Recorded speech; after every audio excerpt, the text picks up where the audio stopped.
Hi guys and welcome to my channel. Myself Dr. Akshay, and in today's session I'm going to be discussing about the topic positive feedback mechanism. If you guys want to learn more about the functional organization of the human body, then click subscribe and the bell icon. So let's do this together.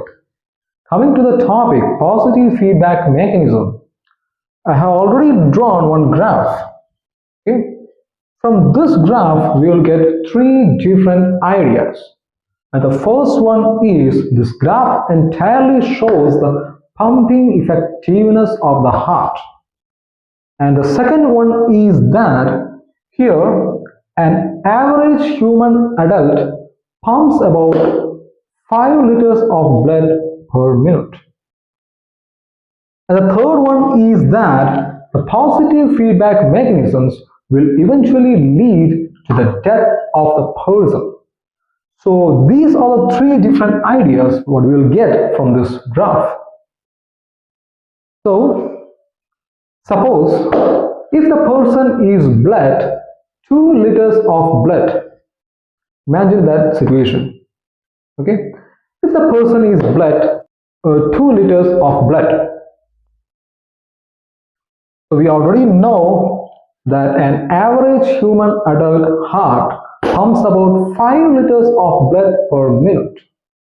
At that particular point of time, if the person is bled 2 liters of blood, means his arterial pressure will decrease like anything, isn't it?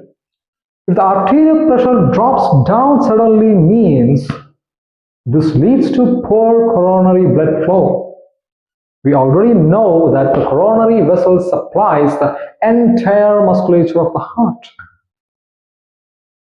If poor coronary blood flow occurs, then the weakening of the heart muscle occurs, and this cycle will repeat itself again and again. That is, poor coronary blood flow resulting in the weakening of the heart muscle. This will repeat itself again and again. Since this particular cycle repeats itself again and again, this positive feedback mechanism is known as vicious cycle. So, there's one exception. Suppose if the person is bled only 1 liter of blood. Okay? So what's happening here? Here, some factor is enabling this system to return back to its normal state. What's that factor? That factor is nothing but it's the negative feedback mechanism. So if the positive feedback mechanism occurs in a mild manner, at that particular point of time, negative feedback mechanism sets in. This negative feedback mechanism always helps to return that normal factor towards its normal value, thus helping in the recovery of the person. You can see from this graph that person is bled only 1 liter. Here negative feedback mechanism starts. Okay, then this negative feedback mechanisms always help in the returning of that factor towards its normal value.